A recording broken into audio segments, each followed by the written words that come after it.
Welcome to Clued in Mystery. I'm Sarah. And I'm Brooke, and we both love mystery. Hi, Brooke. Hi, Sarah. Today we're going to discuss an author that you actually introduced me to, and he falls into the category of what we call on Clued in Mystery a modern great. That's right. Today we are going to discuss CJ Sansom, who, we'll get into some detail about him, but he's most well known for his Shardlake historical mystery series. So I'll give a little introduction to him and then we can get into some detail. Just a word of warning there is going to be a reference to suicide at some point today. And so if that's something that you don't want to hear about, then uh, you can give this episode a miss. Christopher John Sansom was born in 1952 in Edinburgh, Scotland, to a Scottish mother and an English father. He studied history at University of Birmingham and, after completing a PhD, earned a law degree. His law practice focused on serving the underdog. Sansom drew on both history and law to write Dissolution, which was published in 2003. In it, he introduced readers to Tudor England's Matthew Shardlake.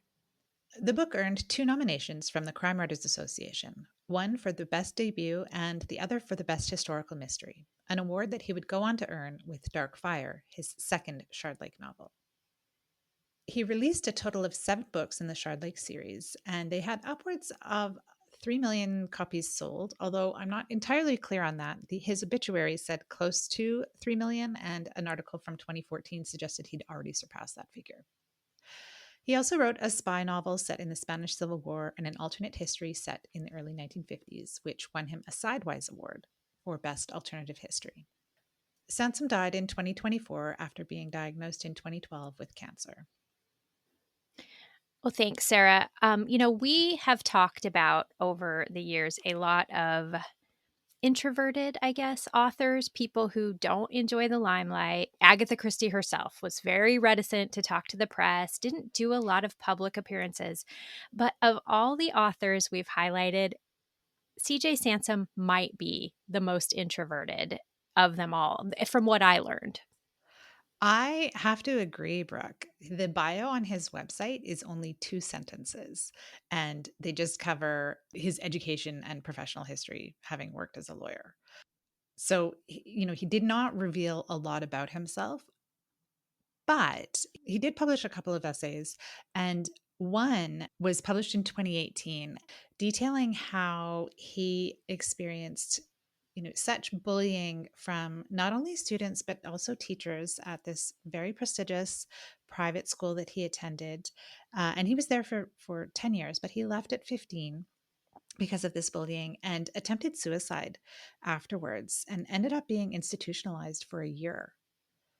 Um, and learning that gave me a deeper understanding of his Shardlake character, because Mhm. we see in each of the books where he experiences at least one scene where he is either physically or verbally assaulted because of his hunchback.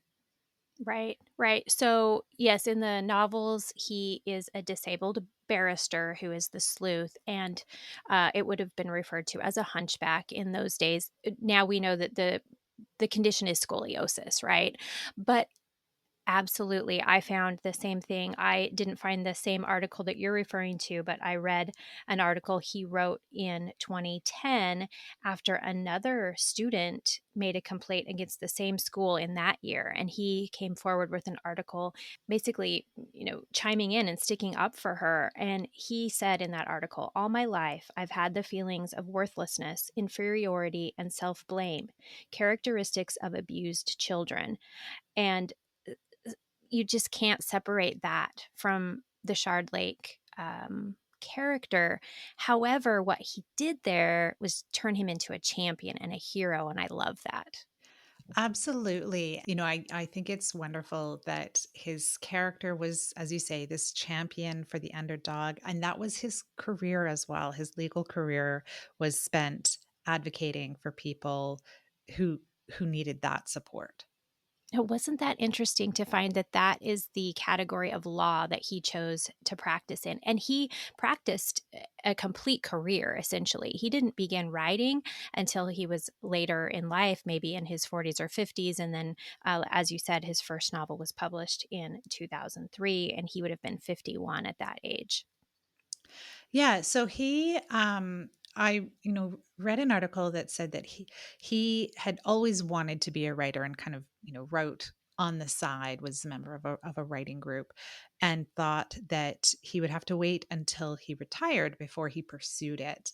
But when his father died, he inherited some money, and he gave himself a year with that money to take a leave from his job and just write. And that's when he wrote his first book. I love it. And as you mentioned, he had a PhD in history. And that also shines through in his work because these are meticulous historical novels. We see a lot of historical mysteries, don't we? It's very popular. Everyone loves to kind of travel back in time.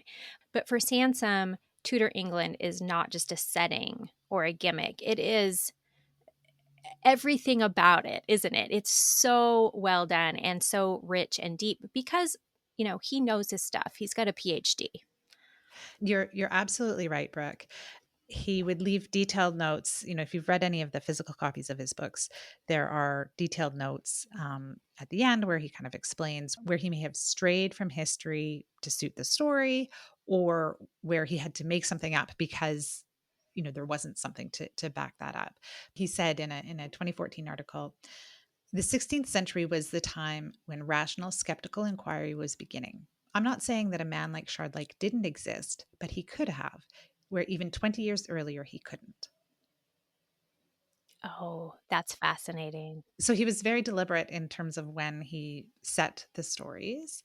Um, and I thought this was super interesting that some of the research that he did, I think it was for his third book in this series, uh, he actually turned that into an academic paper because he made a discovery Mm. that warranted an actual academic paper to come out of that. And so, I think that's fantastic. But, his PhD was in it was in history, but it was in British South African policy between the two world wars. So a very, very Fascinating. specific, yeah, yeah, yeah. So not related to what most of his writing was about. Oh, that's great to know. I was actually going to ask if you knew what his PhD was in, but as we said, information is difficult to find about Sansom, but that is a wonderful tidbit. But he definitely had the skills of, the scholarly skills to do the research involved and then create this entire world. And uh, I love knowing like his reason why of choosing that era, but wow, it is such a wealth of opportunity, isn't it? Because in King Henry VIII's court, we had all these fascinating players with differing agendas. We have the Reformation going on, secret agendas. It's just such a wonderful setup. And Sansom uses these real life figures in his stories, doesn't he? Mm-hmm. Mm-hmm. Yeah, he does. I mean, he made up several characters, but he definitely included real characters that anyone who's familiar with that era would see, right? So Cromwell, he refers to and in fact knows Catherine Parr, one of King Henry's wives, his final wife. There were definitely historical figures that feature in his stories, and I think that would have been really important. Some of the research that he was doing to verify that, for this particular event, these were the people who were present and who were involved. So he wrote two standalone books that were also historical. So one about the Spanish Civil War. It's a spy thriller called Winter in Madrid. That was the second book that he wrote, but the third that was published. His, I think, publishers saw the success of Dissolution and decided that they needed to have another book in that series before they released something else. Then it was in 2012 that he released Dominion, which is an alternative history, imagining what 1950s Britain would be like had they signed an agreement with the Germans. And so the Blitz didn't happen, but there was, a very different resolution to the Second World War as a result. And it is a very good book. I read it shortly after it came out, um, and I loved it. I was not aware of the two standalones, but that one did definitely catch my attention. And I thought, oh, that sounds like a fascinating read. Is there a mystery element to that book, Sarah? Well, it's more of a political thriller, but I read it because I already loved CJ Sansom's writing and wanted to read kind of anything that he wrote. Um, but I will admit that I didn't actually realize it was an alternative history until partway through the book when there was a reference to something, and then I thought, I'm not super familiar with the details of the Second World War and kind of what life was like afterwards, but I know enough that this does not sound like something that I've heard before, and I had to look it up, Hmm. and that's when I realized um, that this was an alternative history, and I think it made me enjoy the book that much more when I realized that. So let's talk about the recent Disney Plus adaptation of the Shardlake series. Yeah, so I'll just give a little bit of background on that. In 2007, I think it was announced that Kenneth Branagh would be playing Shardlake in a BBC adaptation, which didn't actually end up happening because Kenneth Branagh then took on the role of Wallander in that series, and so the that adaptation, the Shardlake adaptation, was shelved. And then, yeah, last year, Disney Plus released an adaptation of the first book, Dissolution, and it was quite good. But I guess it wasn't well enough received because they announced earlier this year that there's not going to be another season of that. Oh, that's disappointing to me. I really enjoyed it. And I loved that they chose Arthur Hughes, who is an actor who has a disability, to play Shardlake. It was wonderful. And I watched a couple of interviews with Hughes, and he was a wonderful Shardlake, in my opinion, and much better than Kenneth Branagh would have been, I think. I have to agree, Brooke.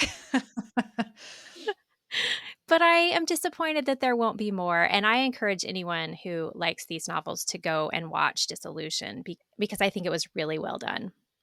It did depart from the story in the book a little bit, but it didn't depart so much that it wasn't enjoyable.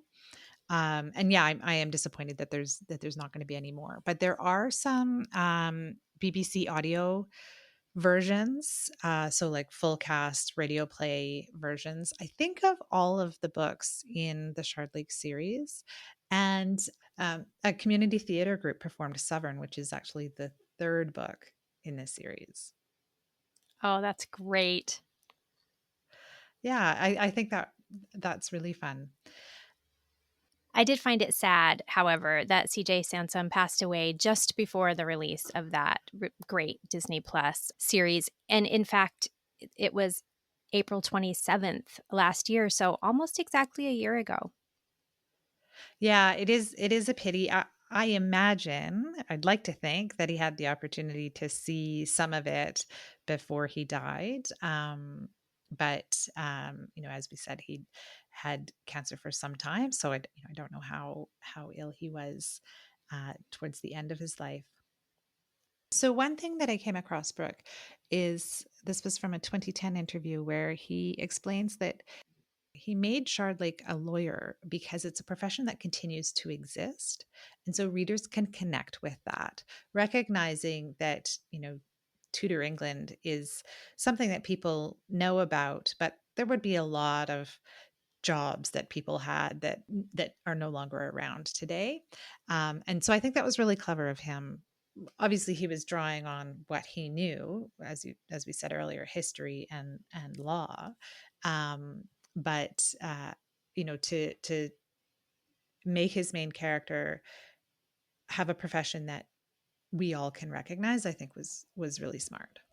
And a profession that is there's an easy explanation of why they would be getting involved in crimes. It was really great. I remember in Dissolution that the character of Shardlake is interacting with a woman who he finds attractive, and he's sort of surprised to realize that she probably likes him too. Like Shardlake has a hard time believing, I think, because or trusting because of his disability that somebody could love him, and it's very touching. It's a very emotional line running through the book, and I see that similarity in Sansom.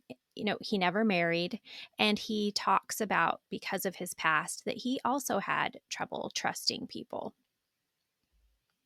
Yeah, I think that um, piece of information about his past, um, I think it must have been very difficult for him to speak about it, but also something that was very important for him to do so. Mm-hmm. And I think, uh, as I said, like I just have a much better understanding of the character after learning that piece of information about him. But because of that fact that he didn't marry, he didn't have children, he was an only child himself, it got me curious about what would happen with his intellectual property, especially now that, we're having adaptations and further growth. And his estate is being represented by his longtime agent and who is with the Green and Heaton agency. And that made me really happy to know that this person who had been with him throughout his career was now in charge of keeping his work and sharing it with others. And I really hope that the Disney Plus adaptation will cement that legacy for him and bring in a whole nother generation of fans. Yeah, I agree. I hope that people continue to enjoy his books. I think he was working on the eighth book in this series when he died. One thing that I read was that it was starting to take him longer and longer to do his books because of the cancer. And, maybe there's someone who can finish the book for him. We've talked before about other authors kind of continuing an original author's legacy, and whether it's, as with the case of Marjorie Ellingham, where her husband finished a book that had been in progress when she died, and then her stories featuring Albert Campion were continued by Mike Ripley, who we interviewed and spoke with in a previous episode.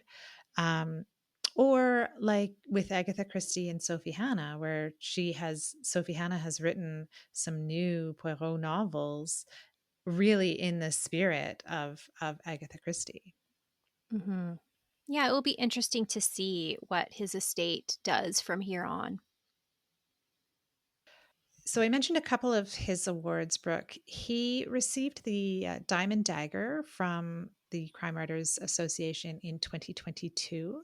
And we've talked before about that's kind of how when we identify who we consider a modern great, one of the criteria is whether they've received that type of award for lifetime achievement in writing. And one of the things that I think is really nice about him having received that is he was inspired by P.D. James and Ruth Rendell, and both of them have received the same award. So I think that was, I'd like to think that that was a particularly meaningful moment for him. Yeah, that's really special. Well, Brooke, thank you so much for having this conversation with me about CJ Sansom, one of my favorite historical mystery authors. Yes, and thank you, Sarah, for introducing him to me. I enjoy this series very much. And listeners, if you have not tried out CJ Sansom's work, we definitely recommend him. But until next time, thank you for joining us today on Clued in Mystery. I'm Brooke. And I'm Sarah, and we both love mystery. Clued in Mystery is written and produced by Brooke Peterson and Sarah M. Stephen. Music is by Shane Ivers. If you liked what you heard, please consider telling a friend, leaving a review, or subscribing with your favorite podcast listening app. Visit our website at cluedinmystery.com to sign up for our newsletter, The Clued In Chronicle, or to join our paid membership, The Clued In Cartel. We're on social media at Clued In Mystery.